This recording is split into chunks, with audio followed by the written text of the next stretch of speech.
आदरणीय मेरे प्रिय दोस्तों और भक्तों, एक बार फिर श्री गर्ग संहिता के माधुर्य खंड में दूसरे अध्याय में प्रविष्ट होते हुए खुशी का अनुभव हो रहा है। दोस्तों, इस वृतांत में ऋषि रूपा गोपियों का उपाख्यान वंग देश के मंगल गोप की कन्याओं का नंदराज के ब्रज में आगमन तथा यमुना जी के तट पर रास मंडल में प्रवेश का वृतांत आता है। दोस्तों, यह सूक्ष्म वृतांत लगभग 5-6 मिनट का होने वाला है। आपसे विनती है कि बने रहिए। इस वृतांत के अंत तक आपको स्वयं पता चल जाएगा कि किस प्रकार ऋषि रूपा गोपियों का उपाख्यान वंग देश के मंगल गोप की कन्याओं का नंदराज के ब्रज में आगमन हुआ और यमुना जी के तट पर रास मंडल में प्रवेश का क्या वृतांत है। तो दोस्तों, आइए बिना समय गवाए इस वृतांत को शुरू करते हैं।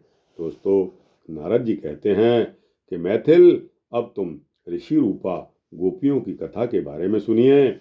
वह सब पापों को हर लेने वाली, परम पावन तथा श्री कृष्ण के प्रति भक्ति भाव की वृद्धि करने वाली हैं। वंग देश में मंगल नाम से प्रसिद्ध एक महान महामनस्वी गोप रहता था, जो लक्ष्मीवान शास्त्र ज्ञान से संपन्न था और 9 लाख गौओं का स्वामी था। मिथिलेश्वर उसके 5,000 पत्नियां थी। किसी समय दैव योग से उसका सारा धन नष्ट हो गया था। चोरों ने उसकी गौओं का अपहरण कर लिया था। कुछ गौओं को उस देश के राजा ने बलपूर्वक अपने अधिकार में कर लिया। इस प्रकार दीनता प्राप्त होने पर मंगल गोप बहुत दुखी हो गया था। उन्हीं दिनों भगवान श्री रामचंद्र जी के वरदान से स्त्री भाव को प्राप्त करते हुए दंडकारण्य के निवासी ऋषि उसकी कन्याएं हो गए। उस कन्या समूह को देखकर दुखी गोप मंगल और भी दुख में डूब गया और आधी व्याधि से व्याकुल रहने लगा। उसने मन ही मन कुछ इस प्रकार कहा। मंगल ने अपने मन में कहा कि अब क्या करूं, कहाँ जाऊं, कौन मेरा दुख दूर करेगा। इस समय मेरे पास ना तो लक्ष्मी है, ना धन संपत्ति है, ना कुटुंबी जन है और ना कोई बल ही है। हाय, धन के बिना इन कन्याओं का विवाह किस प्रकार होगा। जहां भोजन में भी संदेह हो, वहां धन की कैसी आशा। दीनता तो थी ही, काकतालीय न्याय से कन्याएं भी इस घर में आ गईं। इसीलिए किसी धनवान और बलवान राजा को ये कन्याएं अर्पित कर दूंगा, तभी इन कन्याओं को सुख मिल सकता है। श्री नारद जी कहते हैं कि राजन, इस प्रकार उन कन्याओं की कोई परवाह ना करके उसने अपनी ही बुद्धि से ऐसा निश्चय कर लिया और उसी पर डटा रहा। उन्हीं दिनों मथुरा मंडल से एक गोप उसके यहाँ आ गया।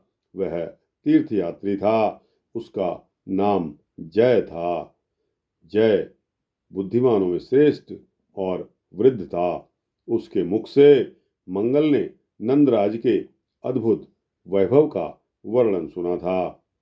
दीनता से पीड़ित मंगल ने बहुत सोच विचार कर अपनी चारुलोचना कन्याओं को नंदराज के ब्रजमंडल में भेज दिया। नंदराज के घर जाकर वे रत्नमय भूषणों से विभूषित कन्याएं उनके गोष्ठ में गौओं का गोबर उठाने का काम करने लगी। वहां सुंदर श्री कृष्ण को देखकर उन कन्याओं को अपने पूर्व जन्म की बातों का स्मरण हो आया और वे श्री कृष्ण की प्राप्ति के लिए नित्य यमुना जी की सेवा पूजा अर्चना करने लगीं। तदनंतर एक दिन श्यामल अंगों वाली विशाल लोचना यमुना जी उन सबको दर्शन देकर वर प्रदान करने के लिए उद्यत हो गई। उन गोप कन्याओं ने यह वर मांगा कि हे ब्रजेश्वर, नंदराज के पुत्र श्री कृष्ण हमारे पति हो जाएं। तब तथास्तु कहकर यमुना वहीं अंतर्ध्यान हो गईं। वे सब कन्याएं वृंदावन में कार्तिक पूर्णिमा की रात को रास मंडल में पहुंची। वहां श्री हरि ने उनके साथ उसी तरह विहार किया जैसे देवांगनाओं के साथ देवराज इंद्र किया करते थे या किया करते हैं। तो दोस्तों, इस प्रकार श्री गर्ग संहिता के माधुर्य खंड के अंतर्गत श्री नारद बहुलाश्व संवाद में ऋषि रूपा गोपियों का उपाख्यान नामक यह दूसरा अध्याय समाप्त होता है। दोस्तों, यह सूक्ष्म वृत्तांत आपको कैसा लगा? अच्छा लगा हो तो इसको लाइक और शेयर करते हुए अपने दोस्तों, भक्तों, मित्रों, जिज्ञासुओं तक पहुंचाना। अपने राय, अपना विचार कमेंट सेक्शन में अवश्य देना। और दोस्तों, इसी तरह के सूक्ष्म भक्ति वृत्तांत पाने के लिए इस चैनल को सब्सक्राइब कर देना। दोस्तों, जय श्री राधे कृष्णा।